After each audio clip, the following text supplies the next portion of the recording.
In this movie, we're going to talk about dimensions versus metrics. It's a kind of database concept that you're going to have to get familiar with very quickly. The best way to describe a dimension is something that's a description field. It's not quite a measurement field that tells you how much or what percentage, but kind of like an east division versus a west division. Go ahead and click on View and scroll down to a choice called Field Explorer. Of course, if your window's already up, you don't need to do this step. This is my Field Explorer window, and what I want to do is collapse the database fields and collapse the revenue transaction table. Dimensions versus metrics has a lot to do with what type of field it is. For example, revenue amount is a number. We can add it, subtract it, make a percentage out of it. Whereas if I go up to Office and I choose Office Name, well, Office Name is a Charlotte. And you could ask me, what is Charlotte plus Arizona? Well, mathematically into the database in your computer, it's nothing. It's just a string that tells you where, what. The same goes for division.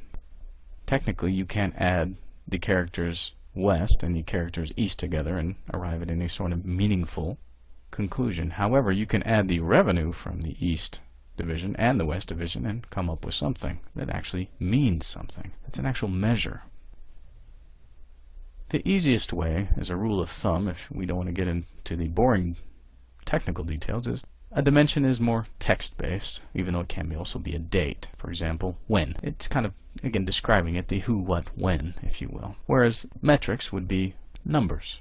Now, I also realize that dimension can also be numbers. I mean, I could have an office number, but if I add Office 20 plus Office 36, knowing that that is 56, doesn't really help me. So it's just depending on the intended use of the field in the database. Obviously, revenue amount was meant to track revenue. Refund amount was meant to track refunds. But the dimensions, the office number, the office names, were meant to tell you what, or when, or who, even. We delved on this in a little bit. Let's go ahead and close this window. When we looked at our summary functions. Now, if we go ahead and select this summary of office name, which is count of office name, and we edit the summary, we see what our choices are, and I can say cancel. Now if I go to the revenue amount and I edit my summary, all of a sudden I get a lot more choices. Simply put, you can do a lot more with numbers, things you can add, subtract, multiply, etc. together than you can with text items. If you take west times east, you don't really get an actual product a computer can compute and calculate. Let's go ahead and close out of that. Essentially, it's very simple. As a rule of thumb, if they're numbers, and they're not meant to identify, you can add them, subtract them, and you can consider them a metric. If they're text, or a date, you can consider them a dimension, something that tells you when, what, who. The how or why, of course, is kind of ethereal and kind of up in the air. If you're into philosophy, I think probably a worthwhile exercise.